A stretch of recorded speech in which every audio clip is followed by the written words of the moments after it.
ನಮಸ್ಕಾರ ಸ್ನೇಹಿತರೆ, ಎಲ್ರಿಗೂ welcome to Appu competitive world YouTube channel. ನಾನು ನಿಮ್ಮ ಪ್ರೀತಿಯ ಬಸಲಿಂಗ ಸರ್, ಸಾಮಾನ್ಯ ಅಧ್ಯಯನದ ಉಪನ್ಯಾಸಕರು. ಆದಮೇಲೆ ಇವತ್ತಿನ ತರಗತಿಯಲ್ಲಿ ನಾವು RPF ಪ್ರಶ್ನಾ ಪತ್ರಿಕೆಯ ಹಳೆಯ ಪ್ರಶ್ನೆ ಪತ್ರಿಕೆಯ ಪ್ರತಿಯೊಂದು ಪ್ರಶ್ನೆಗಳ ಸಂಪೂರ್ಣ ವಿವರಣಾತ್ಮಕ ತರಗತಿ. ಈ ಒಂದು ತರಗತಿಯಲ್ಲಿ ನಾವು RPF ಎಕ್ಸಾಮ್ಗೆ ಸಂಬಂಧಪಟ್ಟಿರ್ತಕ್ಕಂಥ ಓಲ್ಡ್ ಕ್ವಶನ್ಸ್ ಪೇಪರ್ನ ಪ್ರತಿಯೊಂದು ಪ್ರಶ್ನೆಗೆ 360 ಆ್ಯಂಗಲಲ್ಲಿ ನಾವು ಡಿಸ್ಕಷನ್ ಮಾಡ್ತಾ ಹೋಗೋಣ. ಅಷ್ಟಲ್ಲದೆ ಸ್ನೇಹಿತರೆ, ಇವತ್ತಿನ ದಿನದ ಮತ್ತೊಂದು ವಿಶೇಷತೆ ಅಂತ ಬಂದಾಗ, ಇವತ್ತು ಡಾಕ್ಟರ್ ಸರ್ವಪಲ್ಲಿ ರಾಧಾಕೃಷ್ಣನ್ ಅವರ ಹುಟ್ಟುಹಬ್ಬ. ನಾವು ಈ ಅವರ ಹುಟ್ಟುಹಬ್ಬವನ್ನು ಶಿಕ್ಷಕರ ದಿನವನ್ನಾಗಿ ಆಚರಣೆ ಮಾಡ್ತಾ ಹೋಗ್ತೀವಿ. ಸಮಸ್ತ ರಾಜ್ಯದ ಪ್ರತಿಯೊಬ್ಬ ಶಿಕ್ಷಕರಿಗೂ ನಮ್ಮ ಯೂಟ್ಯೂಬ್ ಚಾನಲ್ ವತಿಯಿಂದ ಶಿಕ್ಷಕರ ದಿನಾಚರಣೆಯ ಶುಭಾಶಯಗಳು. ಅಷ್ಟೇ ಅಲ್ಲದೆ ನನ್ನನ್ನು ಪ್ರಾಥಮಿಕ ಹಂತದಿಂದ ಇಲ್ಲಿಯವರೆಗೆ ನನಗೆ ತಿದ್ದಿ ತೀಡಿ ಅಕ್ಷರದ ದಾಸೋಹವನ್ನು ಮಾಡಿ ನನ್ನನ್ನು ಸಹ ಒಬ್ಬ ಪುಟ್ಟ ಶಿಕ್ಷಕನಾಗಿ ನಿರ್ಮಾಣ ಮಾಡಲು ಸಹಕರಿಸಿರ್ತಕ್ಕಂತಹ ಪ್ರತಿಯೊಬ್ಬ ಶಿಕ್ಷಕರಿಗೂ ಗುರುಗಳಿಗೂ ಈ ಒಂದು ಸಂದರ್ಭದಲ್ಲಿ ಸ್ಮರಿಸುತ್ತಾ ಮತ್ತೊಮ್ಮೆ ಎಲ್ಲರಿಗೂ ಶಿಕ್ಷಕರ ದಿನಾಚರಣೆಯ ಶುಭಾಶಯವನ್ನು ತಿಳಿಸುತ್ತಾ ನಾನು ನೇರವಾಗಿ ಪ್ರಶ್ನೆಗಳಿಗೆ MCQs ಆಧಾರಿತ ಪ್ರಶ್ನೆಗಳಿಗೆ ಹೋಗ್ತೀನಿ. ಸ್ನೇಹಿತರೆ, ಮೊದಲ ಪ್ರಶ್ನೆ ನೀವು ನೋಡ್ತಾ ಹೋಗ್ಬೋದು, ಜಿಮ್ ಕಾರ್ಬೆಟ್ ರಾಷ್ಟ್ರೀಯ ಉದ್ಯಾನವನ ಎಲ್ಲಿದೆ ಎನ್ನುವಂಥದ್ದು. ಈ ಒಂದು ಪ್ರಶ್ನೆಗೆ ಇರ್ತಕ್ಕಂಥ ಆಯ್ಕೆಗಳು: ಆಯ್ಕೆ A option A Uttar Pradesh, option B Uttarakhand, option C ಪಶ್ಚಿಮ ಬಂಗಾಳ, ಆಪ್ಷನ್ ಡಿ ಬಿಹಾರ ಎನ್ನುವಂಥದ್ದು. ಈ ಒಂದು ಪ್ರಶ್ನೆಗೆ ಸರಿಯಾದ ಉತ್ತರ ಅಂತ ಬಂದಾಗ ಜಿಮ್ ಕಾರ್ಬೆಟ್ ರಾಷ್ಟ್ರೀಯ ಉದ್ಯಾನವನ ಉತ್ತರಾಖಂಡ ರಾಜ್ಯದಲ್ಲಿ ಕಂಡು ಬರ್ತಾ ಹೋಗ್ತದೆ. ಯಾವ ರಾಜ್ಯದಲ್ಲಿ? ಜಿಮ್ ಕಾರ್ಬೆಟ್ ರಾಷ್ಟ್ರೀಯ ಉದ್ಯಾನವನ ಉತ್ತರಾಖಂಡ ರಾಜ್ಯದಲ್ಲಿ ಕಂಡು ಬರುತ್ತದೆ ಎನ್ನುವಂಥದ್ದು. ನಾವು ಒಂಚೂರು ಇಲ್ಲಿ ಜಿಮ್ ಕಾರ್ಬೆಟ್ ರಾಷ್ಟ್ರೀಯ ಉದ್ಯಾನವನದ ಬಗ್ಗೆ ಚರ್ಚೆ ಮಾಡುವಂಥ ಸಂದರ್ಭದಲ್ಲಿ, ಈ ಜಿಮ್ ಕಾರ್ಬೆಟ್ ರಾಷ್ಟ್ರೀಯ ಉದ್ಯಾನವನದ ಮೊದಲ ಹೆಸರು ರಾಮಗಂಗಾ ರಾಷ್ಟ್ರೀಯ ಉದ್ಯಾನವನ. ರಾಮಗಂಗಾ ರಾಷ್ಟ್ರೀಯ ಉದ್ಯಾನವನ ಎಂದು ಇದರ ಮೊದಲ ಹೆಸರಾಗಿತ್ತು. ಆದ್ಮೇಲೆ ಈ ರಾಮಗಂಗಾ ರಾಷ್ಟ್ರೀಯ ಉದ್ಯಾನವನ ಅಥವಾ ಜಿಮ್ ಕಾರ್ಬೆಟ್ ರಾಷ್ಟ್ರೀಯ ಉದ್ಯಾನವನ ಸ್ಥಾಪನೆ ಆಗಿರತಕ್ಕಂಥ ವರ್ಷ 1936. ಈ 1936ರಲ್ಲಿ ಸ್ಥಾಪನೆ ಆಗಿರ್ತಕ್ಕಂಥ ರಾಮಗಂಗಾ ರಾಷ್ಟ್ರೀಯ ಉದ್ಯಾನವನಕ್ಕೆ 1973 ಏಪ್ರಿಲ್ 1ನೇ ತಾರೀಕು ಪ್ರಾಜೆಕ್ಟ್ ಟೈಗರ್ ಯೋಜನೆಯಡಿಯಲ್ಲಿ ಈ ಒಂದು ರಾಷ್ಟ್ರೀಯ ಉದ್ಯಾನವನಕ್ಕೆ ಮರುನಾಮಕರಣ ಮಾಡಿದರು ಎನ್ನುವಂಥದ್ದನ್ನು ನೋಡ್ತಾ ಹೋಗ್ತೀವಿ. ಒಟ್ಟಾರೆಯಾಗಿ ರಾಮಗಂಗಾ ರಾಷ್ಟ್ರೀಯ ಉದ್ಯಾನವನ ಸ್ಥಾಪನೆ ಆಗಿರ್ತಕ್ಕಂಥ ವರ್ಷ 1936. ಇದನ್ನು ಮರುನಾಮಕರಣ ಮಾಡಿರ್ತಕ್ಕಂಥ ವರ್ಷ ನಾವು ನೋಡ್ತಾ ಹೋಗ್ತೀವಿ 1973 ಏಪ್ರಿಲ್ 1ನೇ ತಾರೀಕು ಇದನ್ನು ಮರುನಾಮಕರಣ ಮಾಡಲಾಗ್ತದೆ ಎನ್ನುವಂಥದ್ದು. ಅಷ್ಟೇ ಅಲ್ಲದೆ ಈ ಜಿಮ್ ಕಾರ್ಬೆಟ್ ರಾಷ್ಟ್ರೀಯ ಉದ್ಯಾನವನದಲ್ಲಿ ಹಾದು ಹೋದ ನದಿ ಯಾವುದು ಅಂತ ಬಂದಾಗ ರಾಮಗಂಗಾ ನದಿ ಈ ಒಂದು ರಾಷ್ಟ್ರೀಯ ಉದ್ಯಾನವನದಲ್ಲಿ ಹಾದು ಹೋಗಿದೆ. ಅಷ್ಟೇ ಅಲ್ಲದೆ ಈ ರಾಮಗಂಗಾ ಯಾವ ನದಿಯ ಉಪನದಿ ಅಂತ ಬಂದಾಗ ಗಂಗಾ ನದಿಯ ಉಪನದಿ. ಯಾವ ನದಿಯ ಉಪನದಿ? ಈ ಜಿಮ್ ಕಾರ್ಬೆಟ್ ರಾಷ್ಟ್ರೀಯ ಉದ್ಯಾನದಲ್ಲಿ ಹೋಗ್ತಕ್ಕಂತಹ ರಾಮಗಂಗಾ ಉಪನದಿ ಗಂಗಾ ನದಿಯ ಉಪನದಿ ಆಗಿರ್ತದ್ರಿ. ಅಷ್ಟೇ ಅಲ್ಲದೆ 1973 ಏಪ್ರಿಲ್ 1ನೇ ತಾರೀಕು ಟೈಗರ್ ಪ್ರಾಜೆಕ್ಟ್ ಅನ್ನುವಂತಹ ಒಂದು ಯೋಜನೆಯನ್ನು ಜಾರಿಗೆ ತರ್ತಾ ಹೋಗ್ತಾರೆ. ಈ ಒಂದು ಸಂದರ್ಭದಲ್ಲಿ ಅಂದಿನ ಪ್ರಧಾನಿ ಯಾರಂತ ಬಂದಾಗ ಪ್ರಧಾನಿ ಇಂದಿರಾ ಗಾಂಧಿ. ಅಷ್ಟೇ ಅಲ್ಲದೆ ಆ ಒಂದು ಸಂದರ್ಭದಲ್ಲಿ ಈ ಒಂದು ಯೋಜನೆಯ ಅಧ್ಯಕ್ಷರಾಗಿದ್ದಾರೆ ಅಂತ ಬಂದಾಗ ಕೈಲಾಸ ಸಂಕುಲರವರು. ಈ ಒಂದು ಸಂದರ್ಭದಲ್ಲಿ ಟೈಗರ್ ಪ್ರಾಜೆಕ್ಟ್ ಯೋಜನೆಯ ಅಧ್ಯಕ್ಷರಾಗಿರ್ತಾರೆ. ಆದ್ದರಿಂದ ನಾವು ಕೈಲಾಸ ಸಂಕುಲರವರನ್ನು ಟೈಗರ್ ಮ್ಯಾನ್ ಆಫ್ ಇಂಡಿಯಾ ಅಂತೇಳಿ ಕರಿತಾ ಹೋಗ್ತೀವಿ. ಆ ಒಂದು ಅವಧಿಯಲ್ಲಿರ್ತಕ್ಕಂಥ ಪ್ರಧಾನಿ ಅಂತ ಬಂದಾಗ ಯಾರಾಗ್ತಾರೆ ಸರ್? ಇಂದಿರಾ ಗಾಂಧಿಯವರು.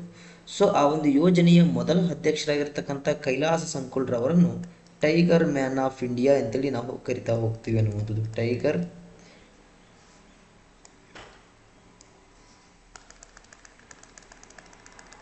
ಟೈಗರ್ ಮ್ಯಾನ್ ಆಫ್ ಇಂಡಿಯಾ ಎನ್ನುವಂಥದ್ದು. ಅದೇ ರೀತಿಯಾಗಿ ಸ್ಯಾಟಲೈಟ್ ಮ್ಯಾನ್ ಆಫ್ ಇಂಡಿಯಾ ಯಾರು? ಕಾಮೆಂಟ್ ಮಾಡಿ. Tiger man of India comment ಮಾಡಿ. ಸ್ಯಾಟಲೈಟ್ ಮ್ಯಾನ್ ಆಫ್ ಇಂಡಿಯಾ ಯಾರು? ಸ್ಯಾಟಲೈಟ್ ವುಮೆನ್ ಆಫ್ ಇಂಡಿಯಾ ಯಾರು? ಮಿಸೈಲ್ ಮ್ಯಾನ್ ಆಫ್ ಇಂಡಿಯಾ ಯಾರು? ಮಿಸೈಲ್ ವುಮೆನ್ ಆಫ್ ಇಂಡಿಯಾ ಯಾರು? ಈ 4 ಪ್ರಶ್ನೆಗಳಿಗೆ ಕಮೆಂಟ್ ಮಾಡಬೇಕಾಗ್ತದೆ. ಮೊದಲ ಪ್ರಶ್ನೆ ಸ್ಯಾಟಲೈಟ್ ಮ್ಯಾನ್ ಆಫ್ ಇಂಡಿಯಾ ಯಾರು? 7ನೇ ಪ್ರಶ್ನೆ ಸ್ಯಾಟಲೈಟ್ ವುಮೆನ್ ಆಫ್ ಇಂಡಿಯಾ ಯಾರು? ಸೊ ಮತ್ತೊಂದು 3ನೇ ಪ್ರಶ್ನೆ ಮಿಸೈಲ್ ಮ್ಯಾನ್ ಆಫ್ ಇಂಡಿಯಾ ಯಾರು? ಸೊ 4ನೇ ಪ್ರಶ್ನೆ ಮಿಸೈಲ್ ವುಮೆನ್ ಆಫ್ ಇಂಡಿಯಾ ಯಾರು ಎನ್ನುವಂಥದ್ದು. ಈ 4 ಪ್ರಶ್ನೆಗಳಿಗೆ ಸೊ ಕಮೆಂಟ್ ಬಾಕ್ಸಲ್ಲಿ ಕಮೆಂಟ್ ಮೆನ್ಷನ್ ಮಾಡಿರಿ. ಸೊ ಇಲ್ಲಿ ಟೈಗರ್ ಮ್ಯಾನ್ ಆಫ್ ಇಂಡಿಯಾ ಅಂತ ಬಂದಾಗ ಯಾರು? ಕೈಲಾಸ್ ಸಂಕುಲರ್ ಅವರನ್ನು ನಾವು ಟೈಗರ್ ಮ್ಯಾನ್ ಆಫ್ ಇಂಡಿಯಾ ಅಂತೇಳಿ ನೋಡ್ತಾ ಹೋಗ್ತೀವಿ.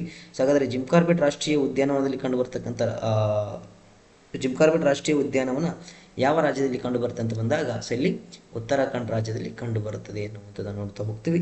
ಸೊ ಅಷ್ಟಲ್ಲದೆ ಆಪ್ಷನ್ ಎ ಇದೆ ಅಲ್ವಾ, ಆಪ್ಷನ್ ಎ ಇಲ್ಲಿ ಸೊ ಆ ಒಂದು ಉತ್ತರ ಪ್ರದೇಶದಲ್ಲಿರ್ತಕ್ಕಂತಹ ರಾಷ್ಟ್ರೀಯ ಉದ್ಯಾನವನ ಯಾವುದಂತ ಬಂದಾಗ ಸೊ ನಮಗೆ ಉತ್ತರ ಪ್ರದೇಶದಲ್ಲಿ ಸಹ ಕೆಲವೊಂದು ರಾಷ್ಟ್ರೀಯ ಉದ್ಯಾನವನ ಕಂಡುಬರುತ್ತೆ. ಕೇವಲ ಇಲ್ಲಿ ಒಂದೇ ಒಂದು ರಾಷ್ಟ್ರೀಯ ಉದ್ಯಾನವನ ಕಂಡುಬರ್ತದೆ ರೀ ಸರ್. ಆದ್ದರಿಂದ ನಾವು ಅದನ್ನು ಸಹ ಚರ್ಚೆ ಮಾಡ್ತಾ ಹೋಗೋಣ. ಉತ್ತರ ಪ್ರದೇಶದಲ್ಲಿರ್ತಕ್ಕಂಥ ರಾಷ್ಟ್ರೀಯ ಉದ್ಯಾನವನ ಅಂತ ಬಂದಾಗ ದುಂದುವಾ ರಾಷ್ಟ್ರೀಯ ಉದ್ಯಾನವನ ಇಲ್ಲಿ ಬರ್ತೀನಿ ನೋಡ್ರಿ. ದುಂದುವಾ ರಾಷ್ಟ್ರೀಯ ಉದ್ಯಾನವನ ಉತ್ತರ ಪ್ರದೇಶ್, ದುಂದುವಾ ರಾಷ್ಟ್ರೀಯ ಉದ್ಯಾನವನ ಉತ್ತರ ಪ್ರದೇಶದಲ್ಲಿ ಕಂಡುಬರುತ್ತದೆ ಎನ್ನುವಂಥದ್ದು. ಸೊ ಅಷ್ಟಲ್ಲದೆ ಪಶ್ಚಿಮ ಬಂಗಾಳದಲ್ಲಿರ್ತಕ್ಕಂಥ ರಾಷ್ಟ್ರೀಯ ಉದ್ಯಾನವನಗಳು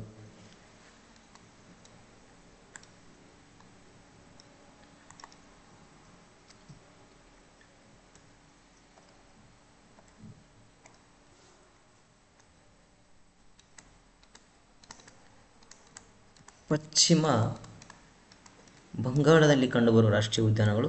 ಸೊ ಮೊದಲನೇದಾಗಿ ಬಕ್ಸಾ ರಾಷ್ಟ್ರೀಯ ಉದ್ಯಾನವನ, ಎರಡನೇದು Neora valley, Buxa Neora valley. So ಮೂರನೇದು ಸಿಂಗಳಿಕ,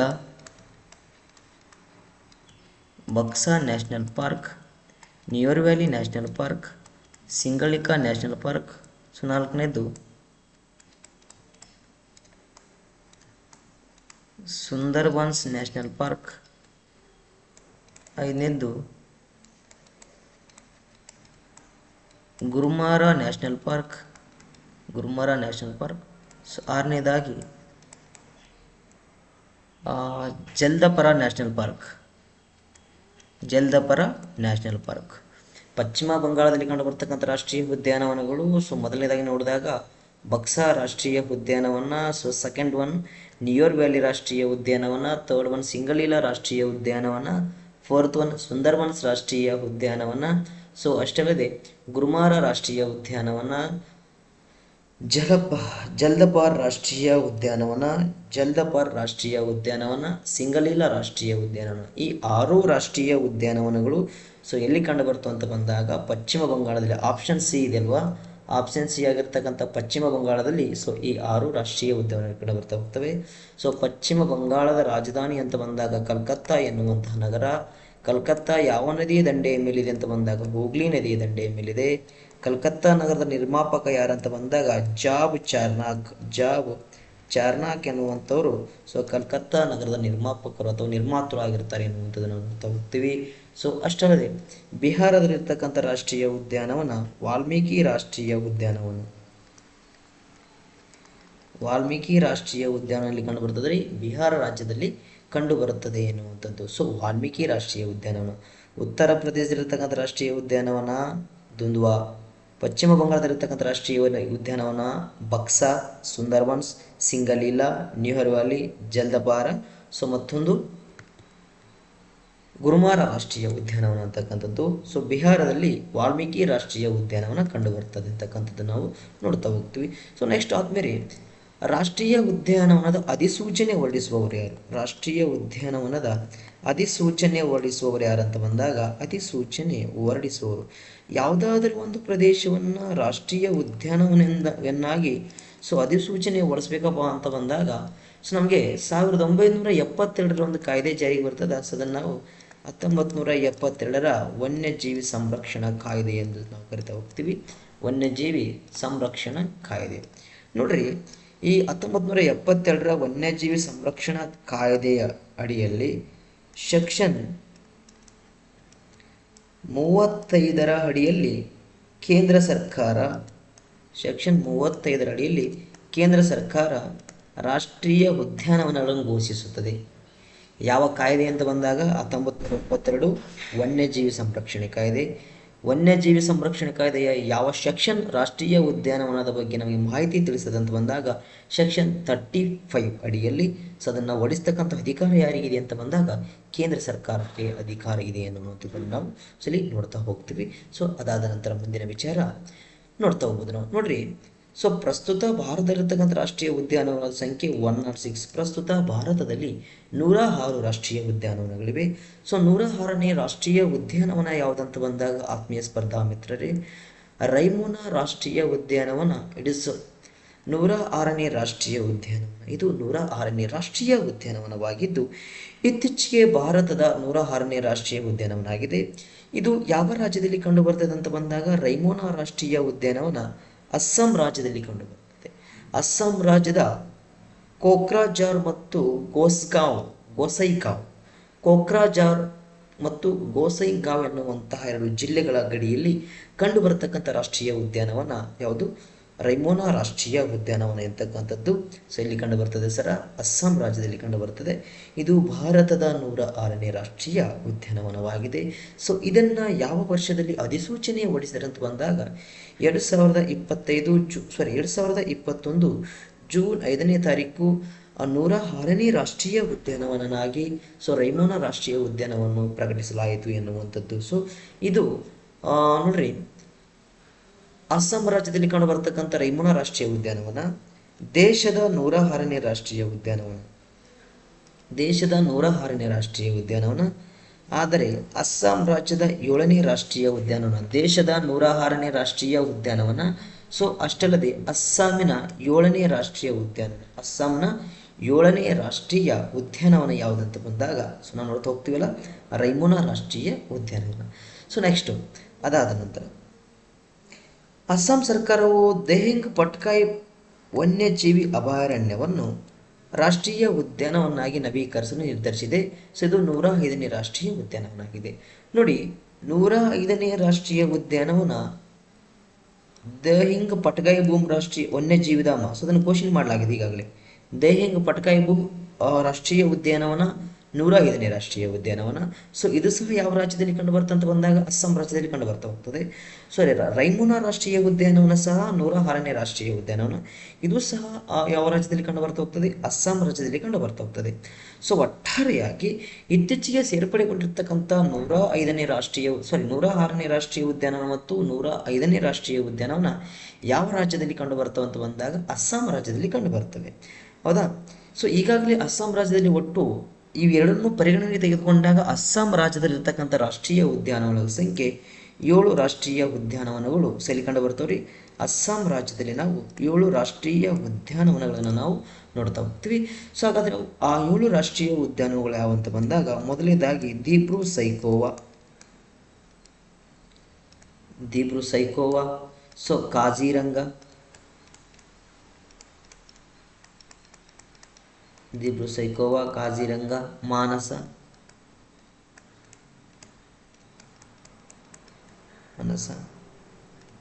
ನಮೇರಿ. 5ನೇದು ಒರಂಗ್ ರಾಷ್ಟ್ರೀಯ ಉದ್ಯಾನವನ, ರಾಜೀವ್ ಗಾಂಧಿ ಅಥವಾ ಒರಂಗ್ ರಾಷ್ಟ್ರೀಯ ಉದ್ಯಾನವನ. ಸೊ ಅಸ್ಸಾಂ ರಾಜ್ಯದಲ್ಲಿ ಕಂಡು ಬರ್ತಕ್ಕಂಥ ರಾಷ್ಟ್ರೀಯ ಉದ್ಯಾನವನಗಳು Dibru Saikhowa national park, Kaziranga national park. ನೋಡಿ, ಈ ಕಾಜಿರಂಗ ರಾಷ್ಟ್ರೀಯ ಉದ್ಯಾನವನ ಏಕ ಕೊಂಬಿನ ಮೃಗಗಳಿಗೆ ಪ್ರಸಿದ್ಧಿ, ಏಕ ಕೊಂಬಿನ ಗೆಂಡಾಮೃಗಗಳಿಗೆ ಪ್ರಸಿದ್ಧಿ. ಅದಾದ ನಂತರ ಮಾನಸ ರಾಷ್ಟ್ರೀಯ ಉದ್ಯಾನವನ, ಇಟ್ಸ್ ಫ್ರಮ್ ಅಸ್ಸಾಂ. ನಮೇರಿ ರಾಷ್ಟ್ರೀಯ ಉದ್ಯಾನವನ, ಇದು ಸಹ ಅಸ್ಸಾಂ ರಾಜ್ಯದಲ್ಲಿ ಕಂಡು ಬರ್ತಾ ಹೋಗ್ತದ. ರಾಜೀವ್ ಗಾಂಧಿ ಅಥವಾ ಒರಂಗ್ ರಾಷ್ಟ್ರೀಯ ಉದ್ಯಾನವನ. ಸೊ ಅಷ್ಟಲ್ಲದೆ ದೇಹಿಂಗ್ ಪಟ್ಕಾಯಿ ಭೂಮಿ ರಾಷ್ಟ್ರೀಯ ಉದ್ಯಾನವನ, ರೈಮೋನಾ ರಾಷ್ಟ್ರೀಯ ಉದ್ಯಾನವನ. ಸೊ ಈ 7 ರಾಷ್ಟ್ರೀಯ ಉದ್ಯಾನವನಗಳು. ಸೊ ಬರ್ತೀನಿ ನೋಡ್ರಿ, 6ನೇ ರಾಷ್ಟ್ರೀಯ ಉದ್ಯಾನವನ ಅಂದರೆ ಅಸ್ಸಾಂ ರಾಜ್ಯದ 6ನೇ ರಾಷ್ಟ್ರೀಯ ಉದ್ಯಾನವನ ದೇಹಿಂಗ್ ಪಟ್ಕಾಯ್ ರಾಷ್ಟ್ರೀಯ ಉದ್ಯಾನವನ ನ್ಯಾಷನಲ್ ಪಾರ್ಕ್. ಸೊ 7ನೇದಾಗಿ ರೈಮೋನಾ ರಾಷ್ಟ್ರೀಯ ಉದ್ಯಾನವನ. ಸೊ ಇಷ್ಟು ರಾಷ್ಟ್ರೀಯ ಉದ್ಯಾನವನಗಳು ಯಾವ ರಾಜ್ಯದಲ್ಲಿ ಕಂಡು ಬರ್ತವೆ ಅಂತ ಬಂದಾಗ ಅಸ್ಸಾಂ ರಾಜ್ಯದಲ್ಲಿ. ಸೊ ಒಟ್ಟಾರೆಯಾಗಿ ಭಾರತದಲ್ಲಿರ್ತಕ್ಕಂಥ ರಾಷ್ಟ್ರೀಯ ಉದ್ಯಾನವನಗಳ ಸಂಖ್ಯೆ 106 ಎನ್ನುವಂಥದ್ದು ಸಹ ನಾವು ಇಲ್ಲಿ ಚರ್ಚೆ ಮಾಡಿರುವಂಥ ವಿಚಾರ. ನೆಕ್ಸ್ಟ್ ಇಲ್ಲಿ ಭಾರತದ ರಾಷ್ಟ್ರೀಯ ಉದ್ಯಾನವನಗಳ ಬಗ್ಗೆ ಪ್ರಮುಖ ಸಂಗತಿಗಳಂತ ಬಂದಾಗ ಒಟ್ಟು ಭಾರತದಲ್ಲಿ 106 ರಾಷ್ಟ್ರೀಯ ಉದ್ಯಾನಗಳಿವೆ. 106ನೇದು ರೈಮೋನಾ, 105ನೇದು ದೆಹೆಂಗ್ ಪಟ್ಕಾಯಿ ಭೂಮಿ ಎನ್ನುವಂಥದ್ದು. ಭಾರತದ ಒಟ್ಟು ಭೂಪ್ರದೇಶವನ್ನು ಒಳಗೊಂಡಿರ್ತಕ್ಕಂಥ ರಾಷ್ಟ್ರೀಯ ಉದ್ಯಾನವನಗಳು ಒಳಗೊಂಡಿರ್ತಕ್ಕಂಥ ಭೂಪ್ರದೇಶ ಅಂತ ಬಂದಾಗ 44,402.95 ಚದರ ಕಿಲೋಮೀಟರ್. 44,402.95 ಚದರ ಕಿಲೋಮೀಟರ್ ಪ್ರದೇಶವನ್ನು ಭಾರತದ ಒಟ್ಟು ಭೂಪ್ರದೇಶದಲ್ಲಿ ರಾಷ್ಟ್ರೀಯ ಉದ್ಯಾನವನಗಳು ಆವರಿಸಿಕೊಂಡಿವೆ ಎನ್ನುವಂಥದ್ದನ್ನು ನೋಡ್ತಾ ಹೋಗ್ತೀವಿ. ಅಷ್ಟಲ್ಲದೆ ಅತಿ ಹೆಚ್ಚು ರಾಷ್ಟ್ರೀಯ ಉದ್ಯಾನವನ ಒಳಗೊಂಡಿರ್ತಕ್ಕಂಥ ರಾಜ್ಯ ಅಂತ ಬಂದಾಗ ಮಧ್ಯಪ್ರದೇಶ ಸುಮಾರು 11 ರಾಷ್ಟ್ರೀಯ ಉದ್ಯಾನವನವನ್ನು ಮಧ್ಯಪ್ರದೇಶ ಒಳಗೊಂಡಿದೆ. ಭಾರತದ ಮೊದಲ ರಾಷ್ಟ್ರೀಯ ಉದ್ಯಾನವನ ಜಿಮ್ ಕಾರ್ಬೆಟ್ ರಾಷ್ಟ್ರೀಯ ಉದ್ಯಾನವನ. ಈ ಥರ ಮೊದಲ ಹೆಸರನ್ನು ಈಗಾಗಲೇ ನಿಮ್ಗೆ ಹೇಳಿದ್ದೇನೆ, ರಾಮಗಂಗಾ ಎನ್ನುವಂಥದ್ದು. ಅಷ್ಟಲ್ಲದೆ ಎಮಿಸ್ ರಾಷ್ಟ್ರೀಯ ಉದ್ಯಾನವನ. ಇದು ಭಾರತದ ಅತಿ ದೊಡ್ಡ ರಾಷ್ಟ್ರೀಯ ಉದ್ಯಾನವಾಗಿದ್ದು ಎಮಿಸ್ ರಾಷ್ಟ್ರೀಯ ಉದ್ಯಾನವನ ಇದು ಲಡಾಖ್ ರಾಜ್ಯದಲ್ಲಿ ಕಂಡುಬರುತ್ತದೆ. ಲಡಾಖ್ನಲ್ಲಿ ಕಂಡುಬರ್ತಕ್ಕಂಥದ್ದು ಎಮಿಸ್ ರಾಷ್ಟ್ರೀಯ ಉದ್ಯಾನ ಎಲ್ಲಿ ಕಂಡುಬರ್ತಂತ ಬಂದಾಗ ಲಡಾಖ್ನಲ್ಲಿ ಕಂಡುಬರ್ತಾ ಹೋಗ್ತದೆ. ಅತಿ ಚಿಕ್ಕ ರಾಷ್ಟ್ರೀಯ ಉದ್ಯಾನವನ ಅಂತ ಬಂದಾಗ ಸೌತ್ ಬಟನ್ ಅಥವಾ ದಕ್ಷಿಣ ಬಟನ್ ಎನ್ನುವಂಥದ್ದು. ದಕ್ಷಿಣ ಬಟನ್ ರಾಷ್ಟ್ರೀಯ ಉದ್ಯಾನವನ ಅಂಡಮಾನ್ ನಿಕೋಬಾರದಲ್ಲಿ ಕಂಡುಬರ್ತದೆ. ಅತಿ ದೊಡ್ಡದು ಎಮಿಸ್ ಲಡಾಖ್, ಅತಿ ಚಿಕ್ಕದು ಸೌತ್ ಬಟನ್ ಅಥವಾ ದಕ್ಷಿಣ ಬಟನ್ ಅಂಡಮಾನ್ ನಿಕೋಬಾರ್. ಮೊದಲ ರಾಷ್ಟ್ರೀಯ ಉದ್ಯಾನವನ ಜಿಮ್ ಕಾರ್ಬೆಟ್. 106ನೇ ರಾಷ್ಟ್ರೀಯ ಉದ್ಯಾನವನ Raimona national park is from Assam. ಅರ್ಥ ಆಗ್ತದಲ್ಲ? ನೆಕ್ಸ್ಟ್, ಅತಿ ಹೆಚ್ಚು ರಾಷ್ಟ್ರೀಯ ಉದ್ಯಾನವನ ಒಳಗೊಂಡಿರ್ತಕ್ಕಂಥ ರಾಜ್ಯ ಮಧ್ಯಪ್ರದೇಶ. ಎಷ್ಟು ಒಳಗೊಂಡಿದೆ ಅಂತ ಬಂದಾಗ 11 ರಾಷ್ಟ್ರೀಯ ಉದ್ಯಾನಗಳು. 11 ರಾಷ್ಟ್ರೀಯ ಉದ್ಯಾನಗಳು ಪ್ರಮುಖವಾಗಿ ಮೊದಲನೇದಾಗಿ ಬಂಧವ್ಗರ್ ರಾಷ್ಟ್ರೀಯ ಉದ್ಯಾನವನ. ಅದಾದ ನಂತರ ಫಾನೆಲ್ ರಾಷ್ಟ್ರೀಯ ಉದ್ಯಾನವನ. ಅದಾದ ನಂತರ ಇಂದಿರಾ ಪ್ರಿಯದರ್ಶಿನಿ